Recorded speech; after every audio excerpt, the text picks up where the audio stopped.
First ଆଜି ପଢ଼ିବା ଦେଖ ପରସେଣ୍ଟେଜର ଗୋଟେ ଅଙ୍କ ଅଛି ଯେ 1800ର 4% କେତେ। ଫାର୍ଷ୍ଟ କଥା ହେଲା 1800 ଲେଖିଲ, ଦେଇଛି ମାନେ ତାର ଗୁଣନ ଦେବ 4 ଶତକଡ଼ା, ଯେ ଶତକଡ଼ାର ଚିହ୍ନ ଆମେ 100 ଡିଭାଇଡ଼ କରନ୍ତି ବା ହରନ୍ତି, ଯେ 4 ଶତକଡ଼ା ମାନେ 4/100।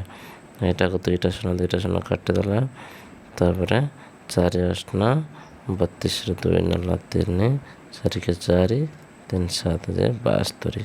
ତାହେଲେ 1800ର 4 ଶତକଡ଼ା ଯେ 72 ଅଟେ। ତାପରେ ଦେଖ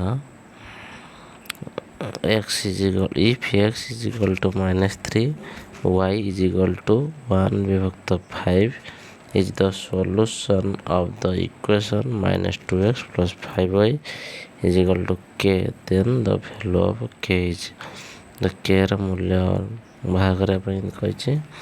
ଦେଖ ଫାର୍ଷ୍ଟ ଲେଖିବ କ'ଣ, -2x plus 5y is equal to k।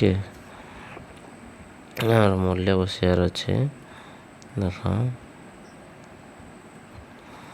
ଏଠି ଏକ୍ସର ମୂଲ୍ୟ କେତେ ଅଛି ନା -3, -2 ଗୁଣନ -3 ପ୍ଲସ୍ 5 ଗୁଣନ y କେତେ ଅଛି 1/5।